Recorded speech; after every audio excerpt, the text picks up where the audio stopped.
Welcome to this explainer. Okay, let's dive into this by looking at a strange and honestly, incredibly common paradox that almost all of us deal with in our daily behaviors. We're going to explore exactly how to break out of that frustrating cycle of starting and stopping, and finally learn how to build habits that are dangerously consistent. So tell me something, why is it that you can effortlessly binge watch 6 episodes of a TV show in one single night? Think about it, it takes absolutely no effort, you don't need an alarm clock, and zero motivation is required. Yet on the flip side, you find it literally impossible to stay consistent with just one simple habit for 6 weeks.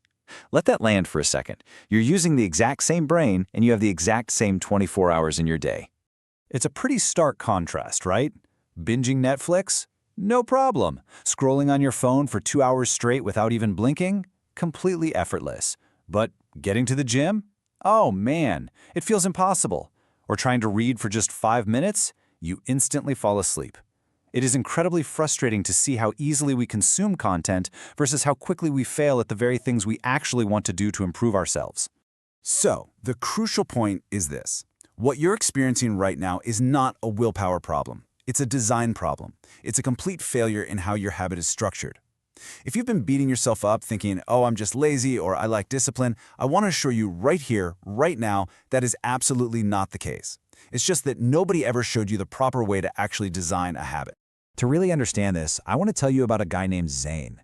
Now, Zane is a smart, ambitious guy, but for 7 whole years, he would make a brand new habit plan every 3 months, and he quit every single one of them by week 2. Now, this wasn't because Zane was lazy, not at all. Zane had absolutely no problem staying up until 2 a.m. watching late-night football. He was extremely consistent about that. He literally had perfect attendance for 3 seasons. So the dedication was definitely there, it was just pointed in the completely wrong direction. But the day Zane learned 3 specific rules, everything changed. He didn't miss a single day of his new habits for 5 straight months. Not one day. So here is Rule 1, the bad day version. Before we can fix anything, you have to understand why your habits keep dying in the first place. You see, you design them for your best days, not your real days. Just look at the clear difference in expectations here. Your good day version looks something like this. You plan to exercise for a solid hour, or read a whole chapter. And on the days you feel amazing, well, that's great. But what about the days you're exhausted, stressed out, or slammed with work? You do 0, nothing, you skip it, and then, boom, the guilt sets in.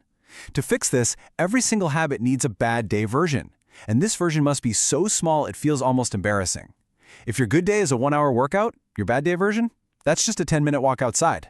That's it. If you want to study, your bad day version is literally just to sit at the desk, open the book, and stay there for 2 minutes. Because a habit you keep on bad days never breaks. A habit you only keep on good days, well, that's not a habit at all, it's just a wish. For Zane, his bad day version for reading was incredibly simple. Just pick up the book. That was the whole goal. Some nights he had the energy to read for an hour. Other nights he was totally exhausted, so he put it down after just 3 pages. But he picked it up every single night. He absolutely refused to break the chain. And by giving himself permission to just do that bad day version when he needed to, the results were staggering. In 6 months, Zane finished 9 entire books. Guys, this was a man who prior to using this rule couldn't even finish a single chapter. 9 books. All because he allowed the habit to be small enough to actually survive his worst days. Let's move to and see how this builds into Rule 2, make the invisible visible.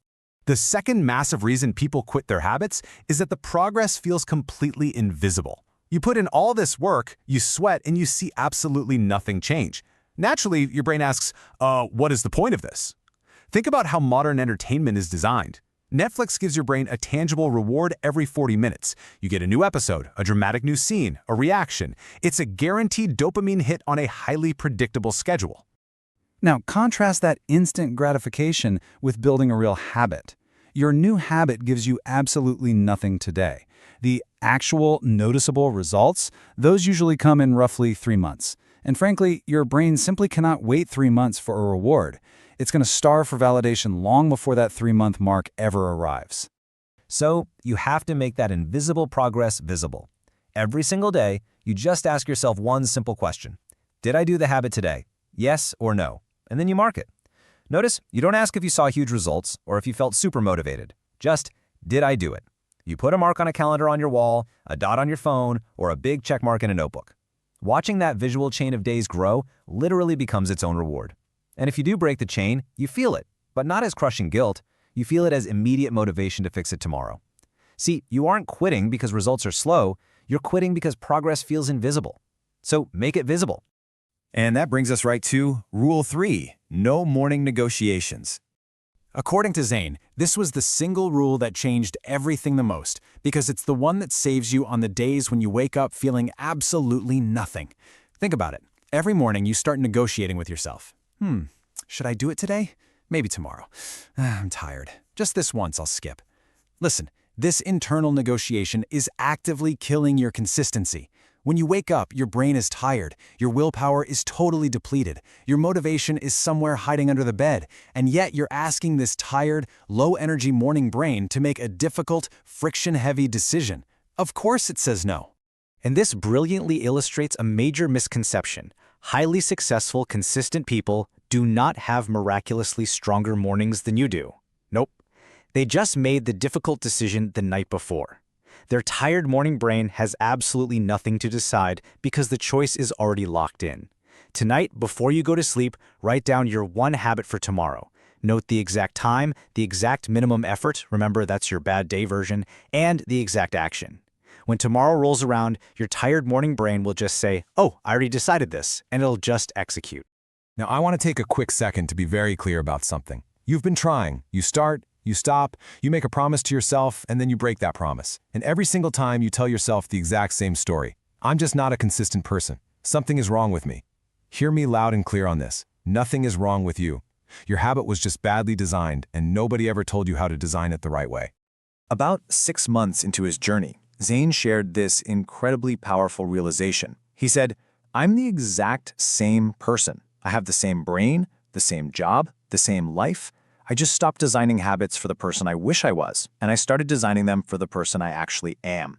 And honestly, that is the entire secret to this explainer. You have to design for who you are on your absolute worst day, not who you dream of being on your absolute best day. So let's pull this all together into a direct, actionable plan that you can implement tonight. It's a simple 3-step framework. First, find the bad day version of your habit. Make it tiny and almost embarrassingly easy to keep. Second, track the action, not the result, every single day so you make that invisible progress visible. And third, decide right now. Do not leave the decision for tomorrow morning. The morning version of you is tired, cranky, and unreliable. But the version of you watching this explainer right now, that version is making good decisions. Trust this version. There's a great saying that goes, "Today is hard, tomorrow is harder, but the day after tomorrow is beautiful." The really sad truth is that most people never reach that beautiful day. They never reach it because every single morning they let their tired brain re-decide, and that tired brain will always say no. So don't let your tired morning brain steal that beautiful day from you. Decide tonight. Make that one decision right now, write it down and make it real. What is your one habit starting tomorrow? Because if you don't decide right now, where are you going to be 6 months from today? Stop negotiating, embrace your bad day version, and go build some dangerously consistent habits.